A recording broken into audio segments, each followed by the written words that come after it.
James Joyce, Dubliners. 1. Les sœurs. Il n'y avait plus aucun espoir pour lui cette fois. C'était sa 3e attaque. Nuit après nuit, j'étais passé devant la maison. C'était alors les vacances, et j'avais observé le rectangle éclairé de la fenêtre. Et nuit après nuit, je l'avais trouvé éclairé de la même manière, faiblement et constamment. S'il avait été mort, pensais-je, j'aurais vu le reflet des bougies sur le store assombri, car je savais qu'on avait coutume de mettre 2 bougies autour de la tête d'un cadavre. Il m'avait souvent dit « Je ne resterai pas longtemps en ce monde », et j'avais trouvé ces mots stupides. Maintenant, je sais qu'ils étaient vrais. Chaque nuit, alors que je levais les yeux vers la fenêtre, je me disais doucement à moi-même le mot « paralysie ». Ce mot avait toujours sonné étrangement à mes oreilles, comme le mot « gnomon » dans Euclide et le mot « simonie » dans le catéchisme. Mais maintenant il m'apparaissait comme le nom de quelque entité maléfique et coupable qui me remplissait de crainte, et cependant j'aspirais à m'en approcher et à regarder son œuvre mortelle. Le vieux Cotter était assis près du feu, en train de fumer, lorsque je me présentai en bas pour le souper. Tandis que ma tante me servait mon porridge, il dit, comme s'il revenait sur une remarque qu'il avait déjà faite auparavant. « Non, je ne dirais pas qu'il était précisément... Mais il y avait quelque chose de bizarre, quelque chose de troublant en lui. Je vais vous dire ce que j'en pense. » Il commença à tirer sur sa pipe, arrangeant sans nul doute son opinion avant de l'exprimer. Fatigant vieux fou. Quand nous l'avons rencontré au début, il était assez intéressant, parlant d'alambic et de fût, mais je me suis vite lassé de lui et de ses histoires interminables au sujet de la distillerie. « J'ai ma propre théorie à ce sujet, dit-il. Je pense qu'il s'agissait de l'un de ces cas particuliers, mais c'est difficile à dire. » Il reprit une bouffée de sa pipe, sans nous livrer sa théorie. Mon oncle surprit mon regard et me dit « Eh bien, ainsi ton vieil ami nous a quittés. Tu seras triste de l'apprendre. »« Qui ?» dis-je. « Le père Flynn. »« Il est mort ?» Mr. Cotter ici vient juste de nous le dire. Il passait devant la maison. Je me savais observer aussi, je continuais à manger comme si ces nouvelles ne m'avaient pas intéressé. Mon oncle expliqua au vieux Cotter. Le gamin et lui étaient de grands amis. Le vieux lui a appris beaucoup, figurez-vous. Et ils disent qu'il formait de grands vœux pour lui. Que Dieu ait pitié de son âme, dit pieusement ma tante. Le vieux Cotter me regarda pendant un moment. Je sentis que ses petits yeux noirs de fouine m'examinaient, mais je ne voulais pas lui donner satisfaction en levant les yeux de mon assiette. Il retourna sa pipe et finalement cracha grossièrement dans l'âtre. « Je n'aimerais pas que mes enfants, dit-il, aillent trop parler à un homme comme lui. »« Que voulez-vous dire, Mr. Cotter ?» demanda ma tante. « Ce que je veux dire, dit le vieux Cotter, c'est que c'est pas bon pour les enfants. Mon idée est, faut qu'un jeune garçon court les chemins et s'amuse avec d'autres jeunes garçons de son âge, et n'aille pas... Pas vrai, Jack ? » « C'est aussi mon principe, dit mon oncle, qu'il apprenne à se débrouiller dans la vie. C'est ce que je répète toujours à ce Rose-Croix-là, prendre l'exercice. Moi, quand j'étais mioche, je prenais un bain froid tous les matins, et été comme hiver, et c'est ce qui me fait tenir maintenant. L'éducation, c'est bien joli. Mr. Cotter veut peut-être de ce gigot, ajouta-t-il à l'adresse de ma tante. Non, non, pas pour moi, dit le vieux Cotter. Ma tante amena le plat du buffet et le posa sur la table. Mais pourquoi pensez-vous que ce n'est pas bon pour les enfants, Mr. Cotter ? Demanda-t-elle. C'est pas bon pour les enfants, dit le vieux Cotter, parce que leur esprit est facilement impressionnable. Quand les enfants voient des choses comme ça, vous savez, ça leur fait un effet...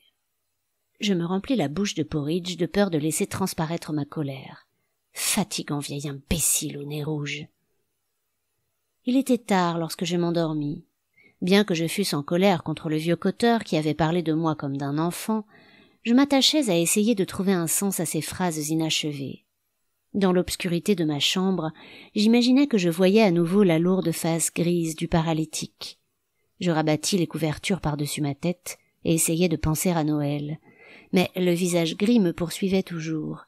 Il murmurait, et je compris qu'il désirait confesser quelque chose. Je sentis mon âme descendre dans une région agréable et dépravée, et là encore je le retrouvais qui m'attendait. Il commença sa confession d'une voix murmurante, et je me demandais pourquoi il souriait continuellement et pourquoi ses lèvres étaient si humides de salive. Mais alors je me souvins qu'il était mort de paralysie, et je sentis que moi aussi j'étais en train de sourire légèrement, comme pour absoudre la simonie de son péché. Le matin suivant, après le petit déjeuner, je descendis pour regarder la petite maison dans Great Britain Street.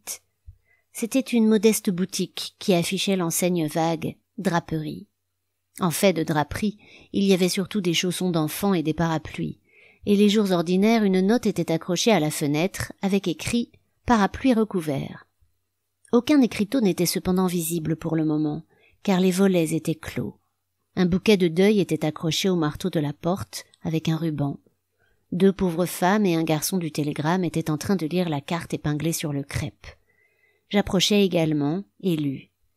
1er juillet 1895, le révérend père James Flynn, anciennement attaché à la paroisse de Sainte-Catherine, Meath Street, âgé de 65 ans, R.I.P. La lecture de la carte me persuada qu'il était mort, et il était troublant de me retrouver à le vérifier. S'il n'avait pas été mort, je serais allé dans la petite pièce sombre derrière l'échoppe pour le retrouver dans son fauteuil près du feu, à demi enseveli dans sa houppelande. Peut-être ma tante m'aurait-elle donné un paquet de high toast pour lui, et ce présent l'aurait tiré de sa somnolence médicamenteuse. C'était toujours moi qui vidais le paquet dans sa tabatière noire, car ses mains tremblaient trop pour lui permettre de le faire sans en renverser la moitié par terre. Même quand il levait sa grande main tremblante jusqu'à son nez pour priser, de petits nuages de poudre s'échappaient de ses doigts et tombaient sur le devant de sa houppelande. C'étaient peut-être ces constantes douches de tabac qui donnaient à ces anciens ornements sacerdotaux leur vert fané, car le mouchoir rouge, noirci comme il l'était toujours par les taches de tabac de la semaine dont il se servait pour brosser les grains tombés, était plutôt inefficace. J'éprouvais le désir d'entrer et de le regarder, mais je n'eus pas le courage de frapper à la porte. Je m'en allais lentement, du côté ensoleillé de la rue, lisant toutes les affiches de théâtre aux vitrines des magasins, tandis que je marchais. Je trouvais étrange que ni moi ni le jour ne paraissions d'humeur chagrine, et je fus même embarrassée de découvrir en moi une sensation de liberté, comme si je venais d'être libérée de quelque chose par sa mort. Je réfléchis à ceci parce que, comme mon oncle l'avait dit la veille, il m'avait appris beaucoup de choses. Il avait étudié au collège irlandais de Rome, et il m'avait appris à prononcer correctement le latin. Il m'avait raconté des histoires à propos des catacombes, et à propos de Napoléon Bonaparte, et il m'avait expliqué la signification des différentes cérémonies de messe, et des différents vêtements portés par le prêtre.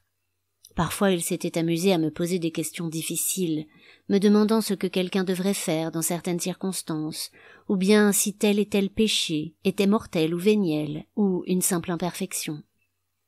Ces questions me montraient à quel point certains sacrements de l'Église, que j'avais toujours considérés comme des actions simples, se révélaient complexes et mystérieuses. Les devoirs du prêtre lors de l'Eucharistie, ou envers le secret du confessionnal, semblaient si graves que je me demandais comment quiconque avait jamais eu le courage de les endosser, et je ne fus pas surpris quand il me dit que les pères de l'Église avaient écrit des livres aussi épais que l'annuaire téléphonique et imprimés aussi petits que les mentions légales dans les journaux pour élucider ces questions épineuses. Souvent, quand je pensais à cela, je ne savais que répondre, ou bien je ne pouvais donner qu'une réponse très bête et hésitante, à laquelle il avait l'habitude de répondre par un sourire et un hochement de tête répété. Parfois il me faisait dire les répons de la messe qu'il m'avait fait apprendre par cœur, et, tandis que je récitais, il souriait pensivement et hochait la tête, prenant çà et là d'énormes pincées de tabac à priser, alternativement dans chaque narine. Quand il souriait, il découvrait ses grosses dents décolorées, et laissait pendre sa langue sur la lèvre inférieure, une habitude qui m'avait mis mal à l'aise au début, avant que je le connusse mieux. Tandis que je marchais sous le soleil, je me souvenais des mots du vieux Cotter, et j'essayais de me souvenir de ce qui était arrivé après dans le rêve. Je me souvins que j'avais remarqué de longs rideaux de velours et une lampe oscillante d'une facture ancienne. J'avais l'impression d'avoir été très loin, dans un pays où les coutumes étaient étranges, En Perse, pensai-je. Mais je ne pouvais me rappeler la fin du rêve. Dans la soirée, ma tante m'emmena avec elle pour visiter la maison en deuil.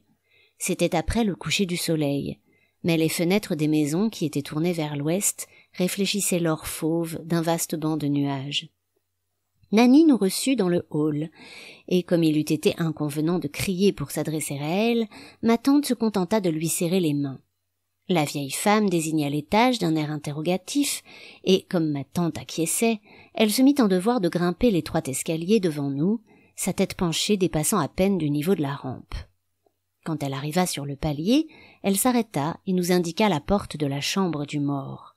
Ma tante entra, et la vieille femme, voyant que j'hésitais à la suivre, recommença à me faire signe d'avancer, de manière répétée, avec la main. J'entrai sur la pointe des pieds. La pièce, à travers la dentelle du store, était inondée d'une lumière dorée de crépuscule, au milieu de laquelle les bougies semblaient des flammes pâles et fines. Il avait été mis en bière. Nanny prit l'initiative, et nous nous agenouillâmes tous les trois au pied du lit.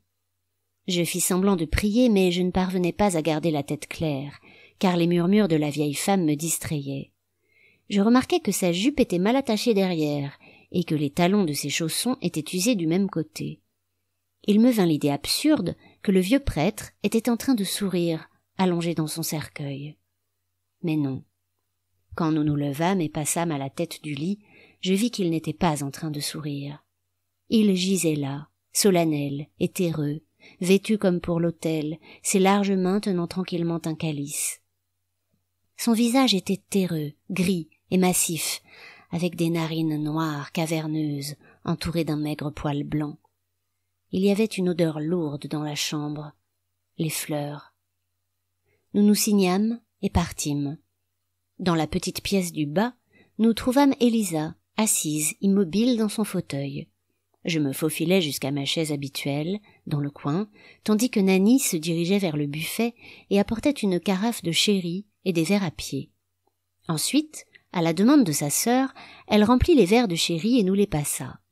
Elle me pressa de prendre également des crackers, mais je déclinai son offre, de peur de faire trop de bruit en les mangeant. Elle avait l'air quelque peu déçue que je refuse, et s'en alla doucement vers le sofa, où elle s'assit derrière sa sœur. Personne ne parlait, nous regardions tous l'âtre vide. Ma tante attendit qu'Élisa pousse un soupir, et dit « Ah, eh bien, il s'est en allé pour un monde meilleur. » Élisa soupira à nouveau et pencha la tête en signe d'assentiment. Ma tante toucha du doigt le pied de son verre à vin avant de siroter un peu. « Est-ce qu'il est... paisiblement ?» demanda-t-elle. « Oh oui, très paisiblement, madame, » dit Élisa. « On n'aurait pas pu dire quand il a rendu son dernier soupir. Il a eu une belle mort, Dieu soit loué. » Et tout... Le père O'Rourke était avec lui mardi et lui a donné l'onction et l'a préparée et tout. Il savait alors. Il était tout à fait résigné. Il a l'air très résigné, dit ma tante. C'est ce qu'a dit la femme que nous avons appelée pour sa toilette. Elle a dit qu'il avait l'air de dormir, qu'il était paisible et résigné. Personne n'aurait pensé qu'il ferait un aussi beau cadavre. Oui, c'est vrai, dit ma tante. Elle but encore un peu dans son verre et dit « Eh bien, Miss Flynn, au moins cela doit être un grand réconfort pour vous de savoir que vous avez tout fait pour lui. Vous avez toutes les deux été très bonnes pour lui, je dois le dire. » Élisa lissa sa robe sur ses genoux. « Ah, pauvre James, dit-elle. Dieu sait que nous avons fait ce que nous pouvions, aussi pauvres que nous fûmes. Nous n'aurions pas voulu qu'il manque de quoi que ce soit tant qu'il était là. » Nanny avait reposé sa tête contre le dossier du sofa et semblait sur le point de s'endormir. « Cette pauvre Nanny, dit Élisa, elle est épuisée.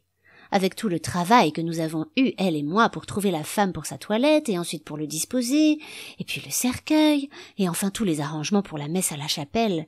S'il n'y avait pas eu le père O'Rourke, je ne sais pas comment nous aurions fait. C'est lui qui nous a apporté toutes les fleurs et les 2 candélabres, qu'il a pris à la chapelle, et qui a écrit l'avis d'obsèques pour le Freeman's General, et qui a pris en charge tous les papiers pour le cimetière et pour l'assurance de ce pauvre James. » C'était très gentil de sa part, dit ma tante. Élisa ferma les yeux et hocha lentement la tête. « Ah, il n'y a rien de tel que les vieux amis, dit-elle. Une fois que tout est consommé, il n'y a plus qu'à eux qu'un corps peut se fier. Pour sûr, c'est vrai, dit ma tante. Et je suis sûre que maintenant qu'il est monté au ciel, il n'oubliera pas toute votre bonté envers lui. Ah, pauvre James, dit Eliza. Il n'était pas très gênant. Vous ne l'entendiez pas plus dans la maison de son vivant.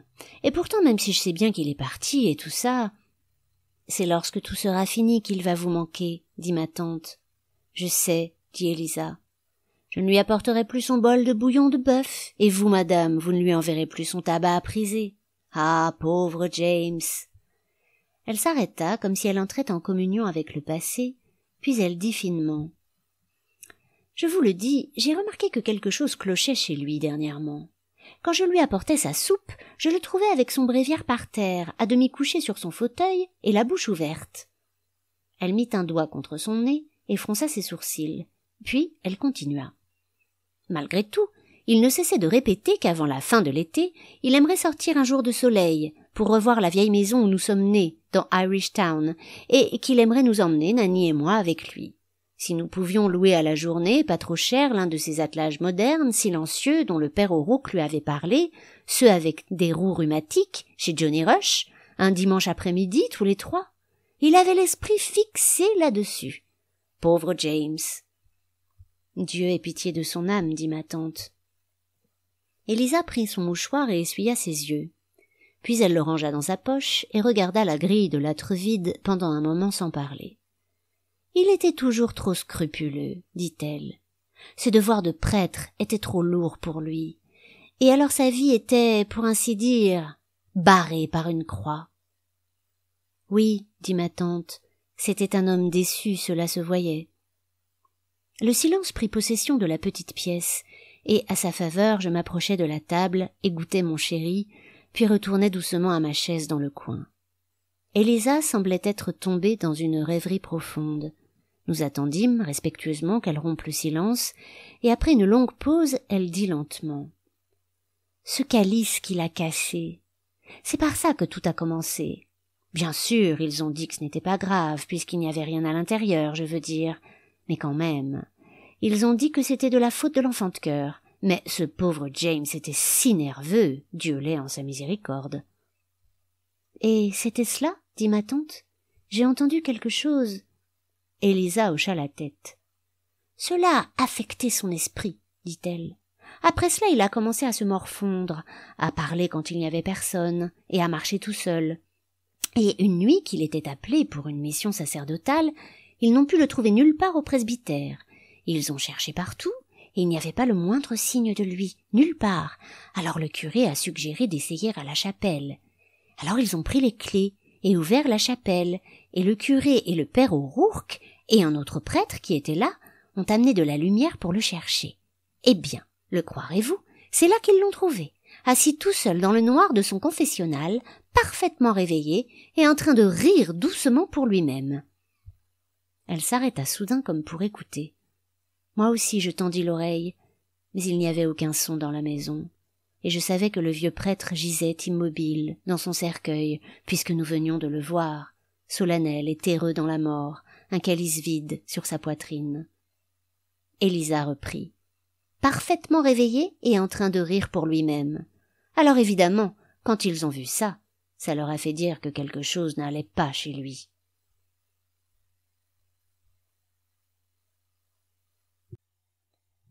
Une rencontre. Ce fut Joe Dillon qui nous introduisit au Far West. Il avait une petite bibliothèque constituée de vieux numéros de l'Union Jack, de Pluck et des Halfpenny Marvel. Tous les soirs après l'école, nous nous retrouvions à l'arrière de son jardin et nous fomentions des batailles d'Indiens. Lui et son grassouillet petit frère Léo, le plus paresseux, tenaient le grenier de l'écurie, alors que nous essayions de le prendre d'assaut, ou bien nous faisions une bataille rangée sur le gazon. Mais quelle que soit notre ardeur au combat, nous ne gagnions jamais le siège ou la bagarre, et tous nos combats se terminaient toujours par la danse de la victoire de Joe Dillon. Ses parents allaient à la messe de 8 heures tous les matins dans Gardiner Street, et le parfum paisible de Mrs. Dillon flottait dans le hall de la maison. Mais il jouait avec trop d'âpreté pour nous qui étions plus jeunes et plus timides. Il ressemblait à une espèce d'Indien lorsqu'il gambadait autour du jardin, un vieux couvre-théière sur la tête, battant une conserve de son poing et hurlant « Ya, yaka, yaka, yaka !» Tout le monde resta très incrédule quand on annonça sa vocation pour la prêtrise. Et pourtant c'était vrai. Un esprit d'indiscipline se répandit parmi nous sous son influence, balayant les différences de culture et de constitution. Tous ensemble nous nous rassemblions, certains avec assurance, certains avec désinvolture, d'autres avec effroi, et je faisais partie de ces derniers, de ces Indiens hésitants qui avaient peur de paraître trop sérieux ou trop fragiles. Les aventures contées par la littérature du Far West étaient très éloignées de ma nature, mais elles parvenaient malgré tout à m'ouvrir les portes de l'évasion. Je préférais de loin les histoires policières américaines, dans lesquelles on rencontrait de temps en temps un sauvage hirsute ou une jolie fille. Bien qu'il n'y eût rien de répréhensible dans ces histoires du Far West, et que leur intention fût purement littéraire, elles circulaient clandestinement à l'école. Un jour, comme le père Butler nous faisait réciter les 4 pages de l'histoire romaine, ce maladroit de Léo Dillon fut pincé avec un exemplaire du Halfpenny Marvel. « Quelle page, celle-ci ou celle-là ? Celle-là. Allez, Dillon, on y va. À peine le jour avait... » « Eh bien, continuez. Quel jour ? À peine le jour avait-il point. Est-ce que vous l'avez appris ? Qu'est-ce que vous avez là dans votre poche ? » Tout le monde eut le cœur battant quand Léo tendit le journal, et tout le monde composa un visage innocent. Le père Butler tourna les pages en fronçant les sourcils. « Qu'est-ce que c'est que ces bêtises ? Dit-il. Un chef Apache, c'est ça que vous lisez au lieu d'étudier votre histoire romaine. Ah, vous avez intérêt à ce que je ne trouve plus ces trucs minables dans le collège. L'homme qui a écrit ça était, je suppose, un minable qui écrit pour se payer à boire. Ah, je suis surpris que des garçons éduqués comme vous lisent ce genre de choses. Je comprendrais si vous étiez des élèves de l'école publique. Et maintenant, Dillon, je vous préviens, retournez à votre travail, ou bien... » Cette réprimande pendant les sobres heures scolaires ternirent grandement pour moi la gloire du Far West, et le visage de Léo Dillon, confus et gonflé, réveilla en moi une forme de conscience. Mais dès que l'influence restrictive du collège s'éloignait, j'aspirais de nouveau aux sensations fortes, à l'évasion que seules pouvaient m'apporter ces chroniques du chaos. Les jeux de guerre de l'après-midi devinrent pour moi une routine aussi ennuyeuse que les cours du matin, parce que je voulais qu'il m'arrivât de vraies aventures. Mais les vraies aventures, songeai-je, ne surviennent pas aux gens qui restent à la maison. Elles doivent être recherchées à l'étranger. Les vacances d'été étaient presque à portée de main lorsque je décidai de rompre la monotonie de la vie scolaire pour au moins un jour. Avec Léo Dillon et un garçon nommé Mahoney, je planifiai une journée d'école buissonnière. Chacun d'entre nous économisa 6 pence. Nous devions nous retrouver à 10 heures du matin au pont du canal. La grande sœur de Mahoney devait lui écrire un mot d'excuse, et Léo Dillon devait demander à son frère de dire qu'il était malade. Nous avions décidé de longer Wharf Road jusqu'au bateau, puis de traverser par le ferry pour visiter Pigeon House. Léo Dillon avait peur qu'on tombe sur le père Butler ou sur quelqu'un d'autre en dehors du collège, mais Mahoney, avec beaucoup de pertinence, lui demanda ce que le père Butler pourrait bien aller faire à Pigeon House. Cela nous rassura, et je remplis la première partie de la mission en collectant les 6 pence des 2 autres tout en leur montrant les miens. Alors que nous achevions nos préparatifs, la veille au soir, nous étions tout excités. Nous nous serrâmes les mains en riant, et Mahoney dit « À demain, les gars !» Je dormis mal cette nuit-là. Le lendemain, je fus le premier sur le pont, car c'était moi qui habitais le plus près. Je dissimulais mes livres dans l'herbe haute près du bac à cendres, dans le fond du jardin où personne n'allait jamais, et je me hâtais vers les rives du canal. C'était un matin doux et ensoleillé de la première semaine de juin. Je m'assis sur le parapet du pont et admirais mes fragiles chaussures de toile que j'avais soigneusement nettoyées durant la nuit, ainsi que les dociles chevaux qui tiraient une charrette d'homme d'affaires jusqu'en haut de la colline. Toutes les branches des grands arbres qui bordaient l'allée étaient joyeusement parées de petites feuilles d'un vert tendre, et les rayons du soleil les traversaient pour illuminer l'eau. Le granit du pont commençait à se réchauffer, et j'y battais la mesure d'une mélodie que j'avais dans la tête. J'étais très heureux. Alors que j'attendais là depuis 5 à 10 minutes, je vis approcher le manteau gris de Mahoney. Il montait la colline en souriant et grimpa pour s'asseoir à côté de moi sur le pont. Comme nous attendions, il sortit la catapulte qui bombait sa poche intérieure et m'expliqua les améliorations qu'il lui avait apportées. Je lui demandai pourquoi il l'avait apportée et il me dit qu'il comptait descendre des oiseaux. Mahony s'exprimait volontiers en argot, et appelait le père Butler le vieux Bitler. Nous attendîmes encore un quart d'heure, mais il n'y avait toujours aucun signe de Léo Dillon. Mahony, enfin, sauta sur ses pieds et dit « Viens, j'étais sûr que le gros lard allait se débiner. »« Et c'est 6 pence ?» demandai-je. « C'est le prix de sa lâcheté, » dit Mahony. « Et tant mieux pour nous, ça fera 18 au lieu de 12 pence. » Nous longeâmes Northstown Road jusqu'aux usines vitrioles, puis nous tournâmes dans Wharf Road. Mahony commença à jouer à l'Indien aussitôt que nous fûmes hors de vue des gens. Il prit en chasse un groupe de filles en haillons, en brandissant son lance-pierre, qui n'était pas chargé, et quand 2 garçons déguenillés arrivèrent pour jouer les chevaliers et nous lancer des pierres, il me proposa de les charger. J'objectai que ces garçons étaient trop petits, et ainsi nous passâmes notre chemin. La troupe de loqueteux hurlait derrière nous. « Parpaillot, parpaillot !» Persuadés qu'ils étaient que nous étions protestants, car Mahony, qui avait le teint hâlé, portait le badge d'argent de son club de cricket sur son manteau. Quand nous arrivâmes au Smoothing Iron, nous voulions faire une manœuvre d'encerclement, mais c'était impossible à 2. Nous nous vengeâmes sur Léo Dillon en nous rappelant quel trouillard il faisait et combien il allait prendre à 3 heures de Mr. Ryan. Nous nous approchâmes alors de la rivière. Nous passâmes beaucoup de temps à marcher à travers les rues bruyantes, à regarder le travail des moteurs et des grues, et à nous faire crier dessus par les conducteurs de chariots grondants parce que nous restions dans le passage. Il était midi quand nous rejoignîmes les quais, et, comme tous les travailleurs semblaient déjeuner, nous achetâmes 2 gros pains au raisin, et nous nous assîmes pour les manger sur un gros conduit métallique au bord de la rivière. Nous nous régalions du spectacle du trafic de Dublin. Les barges qu'on voyait arriver de loin avec leur panache de fumée, la flotte brune des bateaux de pêche au-delà de Ringsend, les grands voiliers blancs qui déchargeaient sur le quai d'en face. Mahony dit que ce serait un bon truc de prendre la mer sur un de ces gros bateaux. Et même moi, en regardant les hauts-mâts, je vis, ou imaginais, cette géographie qui m'avait été administrée parcimonieusement à l'école, prendre peu à peu consistance sous mes yeux. L'école et la maison semblaient reculer loin de nous, et leur influence sur nous semblait s'affaiblir. Nous payâmes pour traverser le Liffey par le ferry en compagnie de 2 travailleurs et d'un petit juif qui transportait un sac. Nous étions sérieux presque jusqu'à la solennité, mais une fois, durant le court trajet, nos yeux se rencontrèrent et nous rîmes. Quand nous accostâmes, nous regardâmes le déchargement du gracieux 3-mâts que nous avions observé depuis l'autre rive. Un badaud nous apprit qu'il s'agissait d'un navire norvégien. J'allai à la poupe et essayai de déchiffrer le nom, mais comme je n'y arrivais pas, je revins pour examiner les marins étrangers, pour voir si certains d'entre eux avaient les yeux verts, car j'avais des notions confuses. Mais les marins avaient les yeux bleus, ou gris, et même noirs. Le seul marin dont les yeux auraient pu passer pour verts était un homme de haute taille qui amusait la foule massée sur le quai en disant chaleureusement, à chaque fois que les planches tombaient, « Ça va, ça va !» Quand nous en eûmes assez de ce spectacle, nous marchâmes lentement dans Ringsend. Le jour était devenu torride, et dans les vitrines des épiceries les biscuits moisis blanchissaient. Nous achetâmes des biscuits et du chocolat que nous mangeâmes religieusement en marchant à travers les rues sordides où vivaient les familles des pêcheurs. Nous ne trouvâmes aucun laitier, aussi nous nous arrêtâmes auprès d'un vendeur ambulant et achetâmes chacun une bouteille de limonade à la framboise. Rafraîchi, Mahony entreprit de pourchasser un chat dans une allée, mais le chat s'échappa dans un vaste champ. Nous nous sentions tous les 2 assez fatigués, et quand nous atteignîmes le champ, nous nous dirigeâmes tout de suite vers un talus, en haut duquel on pouvait voir le Dodeur. Il était trop tard, et nous étions trop fatigués pour mettre à exécution notre plan de visiter Pigeon House. Nous devions être rentrés avant 16 heures pour que notre aventure ne soit pas découverte.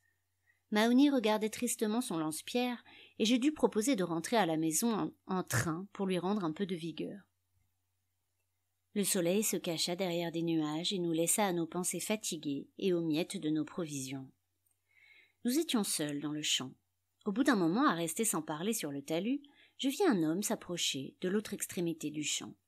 Je le regardais paresseusement tout en mâchant l'une de ces tiges vertes dont les filles se servent pour prédire l'avenir. Il s'approchait le long du talus, lentement. Il marchait, une main sur la hanche et l'autre appuyée sur un bâton dont il frappait légèrement le gazon.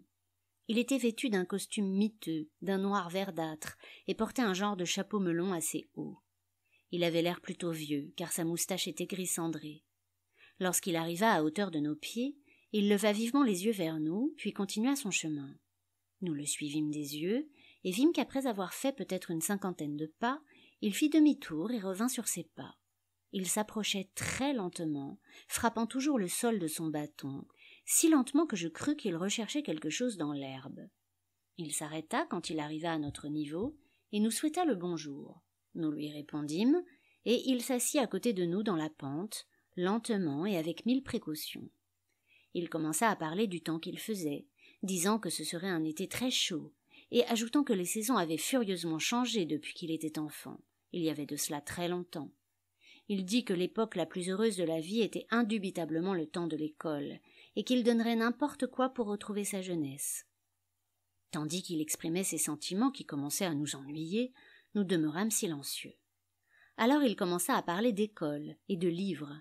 Il nous demanda si nous avions lu la poésie de Thomas Moore ou les œuvres de Sir Walter Scott et de Lord Lytton. Je prétendis les avoir tous lus, si bien qu'à la fin il dit « Ah, je vois que tu es un rat de bibliothèque comme moi-même. Mais, ajouta-t-il en désignant Mahony qui nous regardait les yeux écarquillés, lui est différent, il aime plutôt les jeux. » Il dit qu'il avait toutes les œuvres de Sir Walter Scott et de Lord Lytton chez lui et qu'il ne se fatiguait jamais de les relire. « Bien sûr, dit-il, il y a des œuvres de Lord Lytton que les jeunes garçons ne doivent pas lire. » Mahony demanda pourquoi les jeunes garçons ne pourraient pas les lire, une question qui provoqua chez moi un peu de gêne et d'agitation, car j'avais peur que l'homme s'imagine que j'étais aussi stupide que Mahony.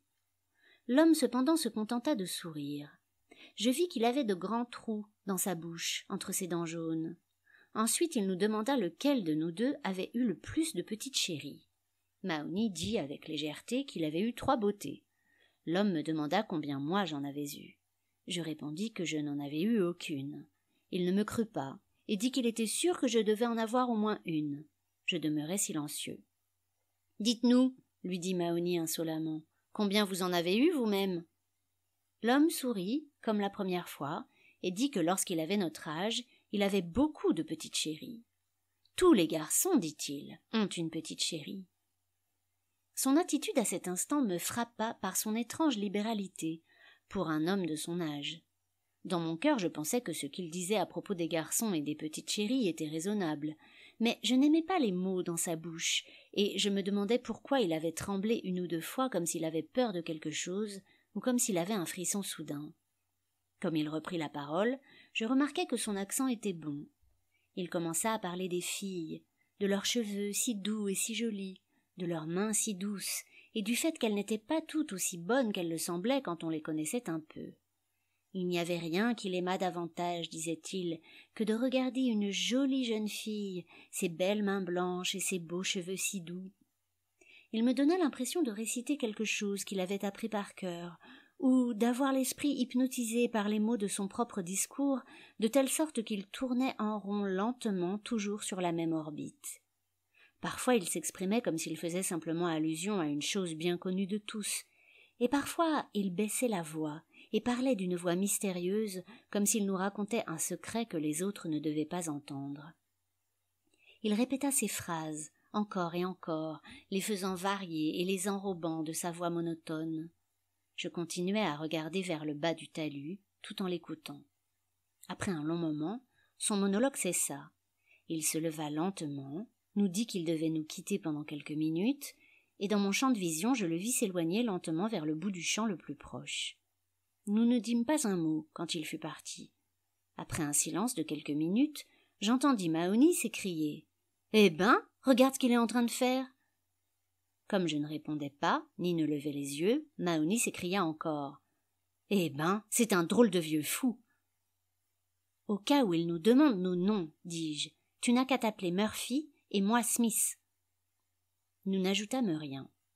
J'étais toujours en train de me demander si je partirais ou pas, quand l'homme revint s'asseoir à côté de nous.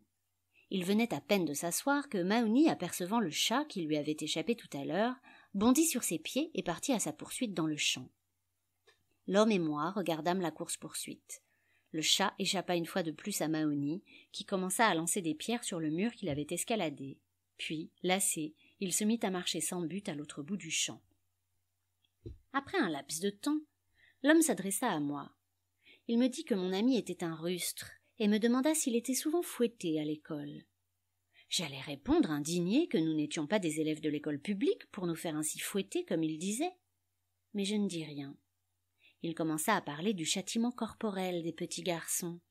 Son esprit, comme s'il était à nouveau hypnotisé par son discours, semblait tournoyer lentement autour de ce nouveau centre.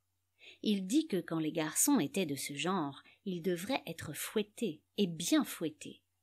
Quand un garçon était un rustre indiscipliné, il n'y avait rien qui pouvait lui faire plus de bien qu'un bon sifflement de fouet. Une tape sur la main ou un coup de boîte sur l'oreille, ça ne valait rien. Ce qu'il voulait, c'était recevoir un bon fouet bien brûlant. J'étais surpris à cette idée, et involontairement je levai les yeux sur son visage, et alors je rencontrai le regard perçant d'une paire d'yeux vert-bouteille qui me fixait sous un front crispé. Je détournai aussitôt les yeux. L'homme poursuivit son monologue. Il semblait avoir oublié tout le libéralisme dont il avait fait preuve précédemment. Il dit que si jamais il trouvait un garçon en train de parler aux filles ou avec une petite amie, il le fouetterait, et le fouetterait encore, et ça lui apprendrait à ne pas parler aux filles. Et si un garçon avait une petite chérie et racontait des mensonges à ce propos, il lui donnerait le fouet comme jamais personne n'avait donné le fouet dans ce monde. Il dit qu'il n'y avait rien au monde qu'il aimerait autant que ça. Il me décrivit comment il fouetterait un tel garçon, comme s'il me dévoilait un mystère complexe. Il aimerait ça, disait-il, plus que n'importe quoi au monde, et sa voix, tandis qu'il me guidait de son ton monotone à travers le mystère, devenait presque affectueuse et semblait me supplier de le comprendre. J'attendis que son monologue s'arrête à nouveau, puis je me levai brusquement. Pour ne pas trahir mon agitation, je m'attardai quelques instants en faisant semblant d'arranger ma chaussure, puis, au prétexte que je devais y aller, je lui dis au revoir. Je remontai le talus sans hâte, mais mon cœur battait la chamade, tant j'avais peur qu'il ne m'attrape par les chevilles. Quand j'atteignis le haut du talus, je me retournai, et sans le regarder, je criai à travers le champ. « Murphy !» Ma voix avait un accent bravache, et j'avais honte de mon pitoyable stratagème. Je dus appeler le nom encore une fois, avant que Mahony ne me voie et ne me réponde par un signe. Comme mon cœur battait quand il traversa le champ en courant pour me rejoindre. Il courait comme pour me porter secours, et moi, je me sentais fautif, car au fond de mon cœur, je l'avais toujours un peu méprisé.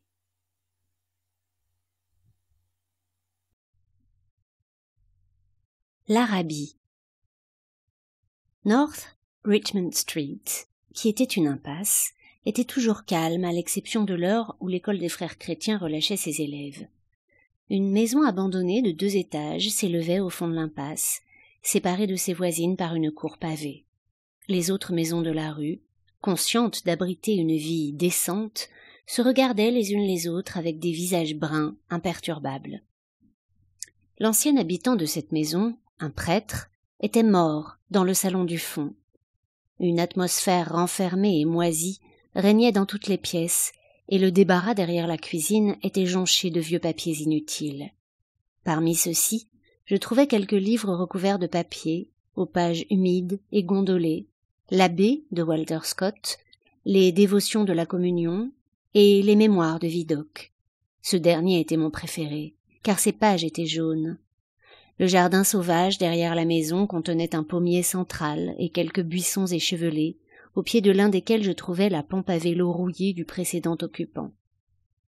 Il avait été un prêtre très charitable. Dans son testament, il avait légué tous ses biens à des œuvres et les meubles de sa maison à sa sœur. Au jour court de l'hiver, le crépuscule tombait bien avant que nous ayons fini de dîner. Quand nous nous retrouvions dans la rue, les maisons étaient sombres. Le morceau de ciel au-dessus de nous était d'un violet mouvant, et les lampadaires de la rue lui tendaient leurs faibles lanternes. L'air froid nous piquait, et nous jouions jusqu'à ce que nos corps se réchauffent. Nos cris résonnaient dans la rue silencieuse. Nos jeux nous entraînaient, pour relever les défis des bandes de voyous des cottages, à travers les gazons sombres et boueux, jusqu'aux portes de derrière des jardins noirs dégoulinants, où les bacs à cendres répandaient des odeurs, tout comme les écuries obscures, où un cocher étriait et curait un cheval, ou faisait teinter les boucles des harnais. Quand nous revenions dans la rue, la lumière des fenêtres des cuisines avait rempli l'espace. Si nous voyions mon oncle tourner au coin, nous nous cachions dans l'ombre jusqu'à ce que nous l'ayons vu rentrer chez lui en sécurité. ou si la sœur de Mangan sortait sur le pas de la porte pour appeler son frère pour le thé, nous la regardions, cachée dans l'ombre, scruter la rue en haut et en bas. Nous attendions de voir si elle restait ou rentrait, et, si elle restait, nous nous résignions à quitter notre coin d'ombre et à nous rapprocher des marches de la maison de Mangan. Elle nous attendait, sa silhouette découpée dans la lumière de la porte entr'ouverte. Son frère la taquinait toujours avant de finir par obéir, et je restais à la regarder à côté de la barrière. Sa robe se balançait tandis qu'elle mouvait son corps, et la tresse souple de ses cheveux ballottait d'un côté et de l'autre. Tous les matins, je restais tapis par terre, dans le salon de devant, pour surveiller sa porte. Le store était tiré presque jusqu'en bas, de sorte que je ne pouvais être vue. Lorsqu'elle sortait sur le pas de la porte, mon cœur battait la chamade. Je courais dans le vestibule, emportais mes livres et la suivais. Je gardais sa silhouette brune toujours dans mon champ de vision, et lorsque nous nous approchions du point où nos chemins divergeaient, j'allongeais le pas et la dépassais. Ceci se reproduisait tous les matins, jour après jour. Je ne lui avais jamais parlé, en dehors de quelques mots insignifiants, et pourtant son nom soulevait mon sang affolé comme par magie. Son image m'accompagnait même dans les lieux les moins propices à la romance. Le samedi soir, quand ma tante allait au marché, je devais porter une partie des paquets. Nous marchions à travers les rues illuminées, bousculés par des ivrognes et des marchandes, parmi les imprécations des travailleurs, les litanies aiguës des petits vendeurs qui montaient la garde près des tonneaux de joues de cochon, le chant nasal des chanteurs de rue qui chantaient une rengaine sur O Donovan Rossa ou une ballade sur les tourments de notre terre natale. Tous ces bruits convergeaient vers une unique sensation de vie pour moi. J'imaginais que je portais mon calice en sécurité à travers une foule d'ennemis. Son nom à elle jaillissait de mes lèvres, à certains moments dans d'étranges prières ou d'étranges louanges que je ne comprenais pas très bien moi-même. Mes yeux étaient souvent remplis de larmes, je n'aurais su dire pourquoi, et parfois un flot se déversait depuis mon cœur vers ma poitrine. Je pensais peu à l'avenir. Je ne savais pas si je lui parlerais un jour ou pas, ou, dans le cas où je lui parlerais, comment je pourrais lui exprimer ma confuse adoration. Mais mon corps était une harpe, et ses mots, ses faits et gestes couraient sur les cordes comme des doigts. Un soir, j'allais dans le salon du fond, dans lequel le prêtre était mort. C'était un soir pluvieux et sombre, et il n'y avait aucun son dans la maison. À travers l'une des vitres cassées, j'entendais la pluie heurter la terre, les fines aiguilles incessantes de l'eau jouant sur les fonds détrempés. Une lampe lointaine, ou une fenêtre éclairée, brillait en dessous de moi.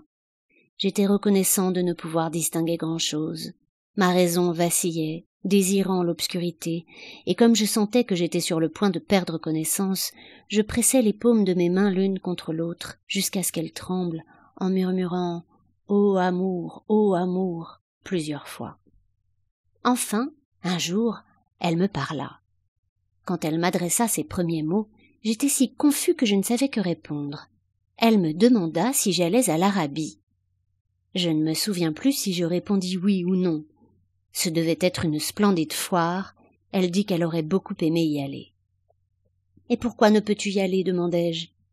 Tandis qu'elle parlait, elle faisait tourner un bracelet d'argent tout autour de son poignet. Elle ne pouvait y aller, dit-elle, parce qu'il devait y avoir une retraite cette semaine-là dans son couvent. Son frère et 2 autres garçons se battaient pour leur chapeau et j'étais seule à la barrière. Elle tint l'un des poteaux et pencha sa tête vers moi. La lumière du lampadaire d'en face éclairait la courbe blanche de son cou, illuminait les cheveux qui nichaient là et tombait sur sa main qui tenait la barrière. Elle tombait d'un seul côté de sa robe et éclairait la bordure blanche d'un jupon qui n'était visible que lorsqu'elle se tenait au repos. « Tant mieux pour toi si tu peux y aller, dit-elle. »« Si j'y vais, dis-je, je te rapporterai quelque chose. » Que d'innombrables folies occupèrent mes pensées et mes songes après ce soir-là. J'avais envie de réduire à néant les jours ennuyeux qui se présentaient devant moi. Je m'irritais contre le travail scolaire. La nuit dans ma chambre et le jour dans la classe, son image s'interposait entre moi et la page que j'essayais de lire. Les syllabes du mot « Arabie » m'appelaient, à travers le silence où mon âme se plaisait, et jetaient sur moi un charme oriental. Je demandais à sortir pour me rendre à la foire le samedi soir. Ma tante fut surprise et inquiète qu'il s'agisse d'un rendez-vous de francs-maçons. Je ne participais presque pas en classe. Je regardais le visage de mon maître passer de l'amabilité à la sévérité. Il espérait que je n'étais pas en train de devenir paresseux. Je n'arrivais pas à rassembler mes idées. Je n'avais quasiment aucune patience avec les choses sérieuses de la vie, qui, parce qu'elles se mettaient en travers de mon désir, m'apparaissaient maintenant comme des jeux d'enfants laids et monotones. Samedi matin, je rappelai à mon oncle que je souhaitais aller à la foire ce soir-là. Il était en train de s'agiter au niveau du porte-manteau, à la recherche de la brosse à chapeau, et me répondit sèchement « Oui, mon garçon, je sais ». Comme il se trouvait dans le hall, je ne pouvais pas me rendre dans le salon de devant et m'installer à la fenêtre. Je quittai donc la maison de mauvaise humeur et me rendis lentement à l'école. L'air était impitoyablement vif, et déjà mon cœur m'égarait. Lorsque je rentrai pour le dîner, mon oncle n'était pas encore rentré. Il était encore tôt toutefois. Je m'assis pendant un moment à regarder l'horloge, et quand son tic-tac finit par me porter sur les nerfs, je quittai la pièce. Je grimpai l'escalier et me rendis à l'étage le plus haut de la maison. Les pièces hautes, froides, sombres et vides, me libérèrent et je les traversai en chantant. Depuis la fenêtre de devant, je voyais mes compagnons qui jouaient en bas dans la rue. Leurs cris me parvenaient assourdis et indistincts, et en penchant mon front contre la vitre froide, je portais mes regards vers la sombre maison qu'elle habitait. Je restai là peut-être 1 heure entière, ne voyant rien d'autre que la silhouette revêtue de brun que projetait mon imagination, délicatement effleurée par la lumière de la lampe au niveau de la courbure du cou, au niveau de la main sur la barrière et au niveau du jupon débordant sous la robe. Lorsque je redescendis, je trouvai Mrs. Mercer assise près du feu. C'était une vieille femme volubile, la veuve d'un prêteur sur gage, qui collectait des timbres usagés en vue de quelque œuvre caritative. Je dus supporter le bavardage à la table du thé.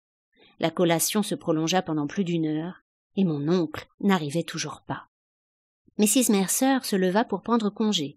Elle était désolée de ne pouvoir attendre plus longtemps, mais il était déjà 8 heures et elle n'aimait pas être dehors trop tard, car l'air de la nuit ne lui valait rien. Quand elle fut partie, je commençai à faire les 100 pas dans la pièce, les poings serrés. « Seigneur, j'ai peur que tu doives dire adieu à ta foire pour ce soir, » dit ma tante. À 9 heures, j'entendis la clé de mon oncle à la porte d'entrée. Je l'entendis se parler à lui-même, et j'entendis le porte-manteau vaciller sous le poids de son manteau. J'étais parfaitement capable d'interpréter ces signes. Vers le milieu du déjeuner, je lui avais demandé de me donner un peu d'argent pour la foire. Il avait oublié. « Les gens sont au lit et ont dépassé leur premier sommeil à l'heure qu'il est, dit-il. » Je ne souris pas. Ma tante lui dit avec énergie. « Ne peux-tu pas lui donner l'argent et le laisser partir? Tu l'as suffisamment fait attendre comme ça. » Mon oncle dit qu'il était vraiment désolé d'avoir oublié. Il dit qu'il croyait qu'il y avait beaucoup de vérité dans le vieux dicton « Tout en travail et rien en jeu rendent Jack trop sérieux ». Il me demanda où j'allais, et quand je lui eus répondu pour la 2e fois, il me demanda si je connaissais l'adieu de l'arabe à son destrier.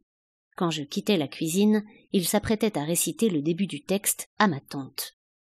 Je tenais mon florin bien serré dans ma main en descendant Buckingham Street, en direction de la gare. La vue des rues emplies d'acheteurs et illuminées au gaz me rappela le but de mon voyage. Je pris place dans le wagon de 3e classe d'un train désert. Après un temps interminable, le train quitta lentement la gare. Il rampa à travers des maisons en ruine et traversa la rivière scintillante. À la station de Westland Row, une foule de gens se pressèrent contre les portes, mais les portiers les repoussèrent en disant qu'il s'agissait d'un train spécialement affrété pour la foire. Je demeurai seul dans le wagon nu. Quelques minutes plus tard, le train s'arrêta au niveau d'une plateforme de bois improvisée. Je sortis pour gagner la chaussée et vis sur le cadran éclairé d'une horloge qu'il était 10h moins 10. Devant moi se trouvait une vaste construction qui portait le nom magique. Je ne trouvais pas d'entrée à 6 pence, et, craignant que la foire ne ferme ses portes, j'entrai vivement par un portillon, en présentant un shilling à un préposé à l'air las. Je me retrouvais dans un gigantesque hall, entouré d'une galerie qui courait à mi-hauteur. Presque tous les étals étaient fermés, et la majeure partie du hall était dans l'obscurité. Je reconnus le silence qui se répand dans une église après l'office. Je marchais timidement jusqu'au centre de la foire. Quelques badauds étaient rassemblés devant les étals encore ouverts. Devant un rideau, où des ampoules colorées affichaient les mots « Café chantant », 2 hommes comptaient de l'argent sur un plateau. J'écoutais les pièces teintées. Me souvenant avec difficulté pourquoi j'étais venue, je m'approchais de l'un des étals et examinais les vases de porcelaine et les services à thé fleuris. À l'entrée de l'échoppe, une jeune dame parlait et riait avec 2 jeunes messieurs. Je remarquais leur accent anglais et écoutais vaguement leur conversation. « Oh, je n'ai jamais dit une telle chose. Mais si tu l'as dit. »« Non, je ne l'ai pas dit. »« Est-ce qu'elle ne l'a pas dit ?»« Si, elle l'a dit, je l'ai entendu. »« Oh, c'est un bobard !» À ma vue, la jeune dame s'approcha pour me demander si je voulais acheter quelque chose. Le ton de sa voix n'était guère engageant. Elle semblait ne m'avoir adressé la parole que par devoir. Je regardais humblement les grands vases qui trônaient comme des guerriers orientaux de chaque côté de l'entrée sombre de l'échoppe, et je murmurais « Non, merci ». La jeune dame modifia légèrement la position de l'un des vases et retourna à ses 2 jeunes hommes. Ils reprirent leur conversation sur le même sujet. Une fois ou deux, la jeune dame me jeta un coup d'œil par-dessus son épaule. Bien que je susse qu'il ne servait à rien de rester, je traînais devant son étal, à seule fin de rendre plus crédible mon intérêt pour ces marchandises. Puis je m'en allais lentement et me dirigeais vers le centre de la foire. Je faisais cliqueter mes 2 petites pièces de 1 penny sur le tanneur dans ma poche. J'entendis une voix qui annonçait l'extinction des feux à un bout de la galerie. La partie supérieure du hall était maintenant plongée dans le noir. Contemplant les ténèbres, je me vis comme une créature menée et dupée par la vanité, et mes yeux brûlèrent d'angoisse et de colère. 4. Evelyne. Elle était assise à la croisée pour contempler le soir qui envahissait l'avenue. Sa tête était penchée contre les rideaux de la fenêtre et à ses narines montait l'odeur de la cretonne poussiéreuse. Elle était fatiguée. Il y avait peu de passants. Le voisin d'à côté passa pour rentrer chez lui, elle entendit ses pas claquer sur les pavés de béton et après cela faire craquer le sentier de cendres qui longeait les nouvelles maisons rouges. Autrefois il y avait un champ ici, où ils avaient l'habitude de jouer le soir avec les enfants des autres gens. Et puis un homme de Belfast avait acheté le champ et y avait construit des maisons. Pas des petites maisons brunes comme les leurs, mais de rutilantes maisons de briques, avec des toits brillants. Les enfants de l'avenue avaient l'habitude de jouer ensemble dans ce champ. Les Devines, les Waters, les Duns, le petit Kéo l'Estropié, elle et ses frères et sœurs, sauf Ernest qui lui ne jouait jamais. Il était déjà trop grand pour ça. Son père les délogeait souvent du champ à l'aide de son bâton de prunellier, mais en général le petit Kéo faisait le guet et criait quand il le voyait arriver. Et malgré tout, ils avaient été heureux à cette époque. Son père n'était pas aussi méchant que par la suite, et surtout sa mère était vivante. Il y avait longtemps de cela, car elle et ses frères et sœurs étaient tous grands quand leur mère était morte. Tiddy Dunn était morte aussi, et les Waters étaient retournés en Angleterre. Tout change. Et maintenant, c'était elle qui était sur le point de partir et de quitter leur foyer. Leur foyer. Elle jeta un regard circulaire autour de la pièce, passant en revue tous les objets familiers qu'elle avait époussetés 1 fois par semaine pendant tant d'années, en se demandant d'où pouvait bien provenir toute cette poussière. Peut-être qu'elle ne les reverrait jamais, tous ces objets familiers, dont elle n'avait jamais rêvé d'être séparée. Et pourtant, durant toutes ces années, elle n'avait pas pu découvrir le nom du prêtre, dont la photographie jaunie était suspendue au mur, au-dessus de l'harmonium cassé, et à côté de l'imprimé en couleur des promesses faites à la bénie Margaret Marie Alacoque. Il avait été un camarade de classe de son père. À chaque fois qu'il montrait la photographie à un visiteur, il avait pour habitude de la commenter en disant « Il est à Melbourne maintenant ». Elle avait consenti à partir, à quitter leur foyer. Était-ce la bonne décision? Elle tenta de peser le pour et le contre. À la maison, elle avait toujours un abri et de la nourriture, et elle avait tous ceux qu'elle avait toujours connus autour d'elle. Bien sûr, il lui fallait travailler dur, à la fois à la maison et au travail. Que diraient-ils d'elle, au magasin, quand ils apprendraient qu'elle s'était enfuie avec un type? Ils diraient peut-être qu'elle était folle. Et puis, ils trouveraient à la remplacer, en publiant une annonce. Miss Gavan serait contente. Elle avait toujours eu une dent contre elle, tout particulièrement quand il y avait des gens pour entendre ce qu'elle disait. Miss Hill, vous ne voyez pas que ces dames sont en train d'attendre? Du nerf, Miss Hill. Certainement, elle ne verserait pas beaucoup de larmes en quittant les magasins. Mais dans sa nouvelle demeure, dans ce pays lointain et inconnu, rien ne serait pareil. Elle se marierait, elle, Evelyne, et les gens la traiteraient alors avec respect. Elle ne serait pas traitée comme sa mère l'avait été. Même maintenant, alors qu'elle avait plus de 19 ans, elle se sentait parfois menacée par les violences de son père. Elle savait que c'était là la cause de ses palpitations. Quand ils étaient adolescents, son père n'allait jamais la chercher comme il cherchait Harry et Ernest, parce qu'elle était une fille. Mais dernièrement, il avait commencé à la menacer et à lui dire tout ce qu'il allait lui faire pour l'amour de sa mère morte.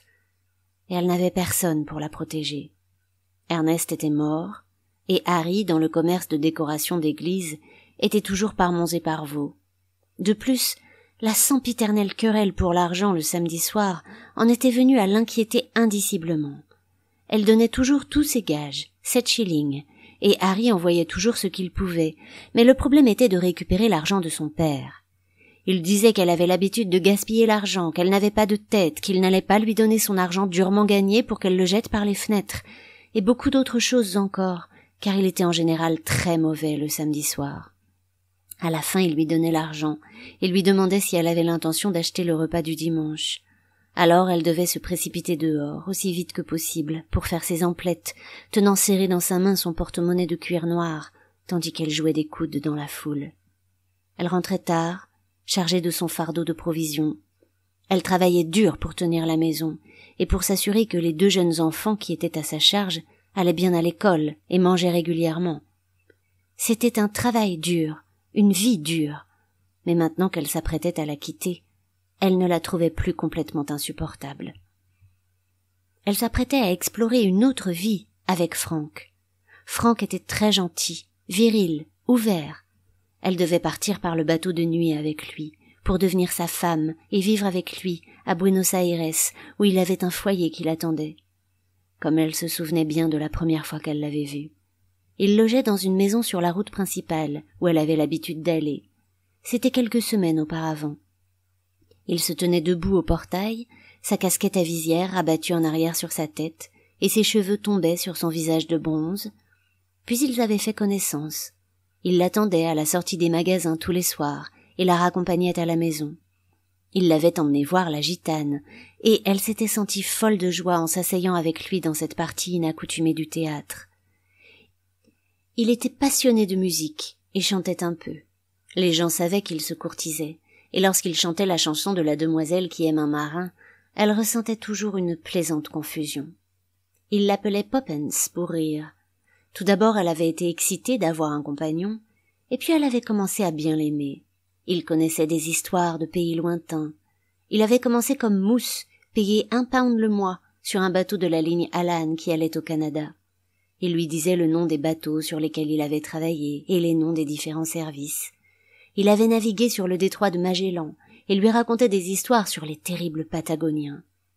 Puis il était retombé sur ses pieds, à Buenos Aires, comme il disait, et n'était venu sur le vieux continent que pour les vacances. Bien sûr, son père avait eu vent de leur liaison, et lui avait interdit de lui adresser la parole. « Je connais les marins », avait-il dit. Un jour, il s'était querellé avec Frank, et depuis, elle devait voir son amoureux en cachette. Le soir s'épaississait dans l'avenue. La blancheur des 2 lettres dans son giron devenait indistincte. L'une était pour Harry, l'autre pour son père. Ernest avait été son préféré, mais elle aimait Harry aussi. Son père, elle l'avait remarqué récemment, se faisait vieux. Elle allait lui manquer. Par moments, il pouvait se montrer très gentil. Il n'y avait pas si longtemps, comme elle était clouée au lit pendant une journée, il lui avait lu une histoire de fantôme et lui avait préparé du thé dans l'âtre. Un autre jour, du vivant de sa mère, ils avaient tous été faire un pique-nique à la colline de House. Elle se souvenait qu'il enfilait le bonnet de sa mère pour faire rire les enfants. Elle n'avait plus beaucoup de temps, mais elle restait assise à la fenêtre, le front penché sur le rideau, à respirer l'odeur de la cretonne poussiéreuse. Loin dans l'avenue, elle pouvait entendre le chant d'un orgue de Barbarie. Elle reconnaissait la mélodie. Bizarre que cet air revienne précisément ce soir pour lui rappeler la promesse faite à sa mère de s'occuper du foyer le plus longtemps qu'elle le pourrait. Elle se rappela le dernier jour de la maladie de sa mère. Elle fut de nouveau dans la chambre close et sombre, de l'autre côté du hall, et elle entendit dehors un air italien mélancolique. On avait demandé à l'organiste de déguerpir en lui donnant 6 pence.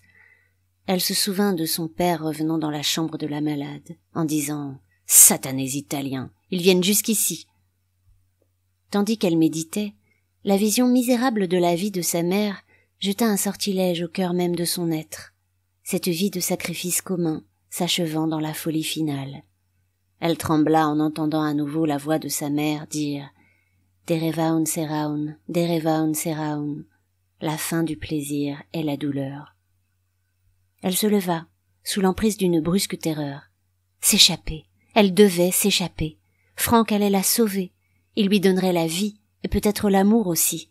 Oh, elle voulait vivre. Pourquoi serait-elle malheureuse? Elle avait droit au bonheur. Franck la prendrait dans ses bras, la serrerait dans ses bras, il la sauverait. Elle se tenait debout, parmi la foule qui ondulait à la gare maritime de Northwold. Il lui tenait la main, et elle savait qu'il s'adressait à elle, qu'il répétait quelque chose à propos de leur place, encore et encore. La gare était pleine de soldats munis de bagages marrons. À travers les larges portes des hangars, elle eut un aperçu de la masse noire du bateau, amarré contre le mur du quai, avec ses hublots tout illuminés. Elle ne répondait rien. Elle sentait ses joues pâles et froides, et dans un élan de détresse, elle demanda conseil à Dieu, afin qu'il lui montre où était son devoir. Le bateau émit un long et morne sifflement dans la brume. Si elle partait, demain, elle serait en mer avec Franck, en route vers Buenos Aires. Leur place était réservée. Pouvait-elle encore reculer après tout ce qu'il avait fait pour elle? La détresse éveilla en elle une nausée, et elle continua à remuer les lèvres dans sa prière muette et fervente. Une cloche battit contre son cœur. Elle sentit qu'il lui saisissait la main. « Viens !» Toutes les mers du monde déferlaient autour de son cœur. Il la tirait vers la mer. Il allait la noyer. Elle s'agrippa des 2 mains à la balustrade d'acier. « Viens !» Non, non, non, c'était impossible. Ses mains empoignaient frénétiquement l'acier. Au milieu des mers, elle lança un cri d'angoisse. « Evelyne! Evie !» Il passa la barrière et l'appela pour qu'elle le suive. On lui criait d'avancer, mais il continuait à l'appeler. Elle tourna vers lui son visage blanc, passive, comme un animal impuissant. Ses yeux ne lui adressaient aucun signe d'amour, d'adieu, ou même de simple reconnaissance.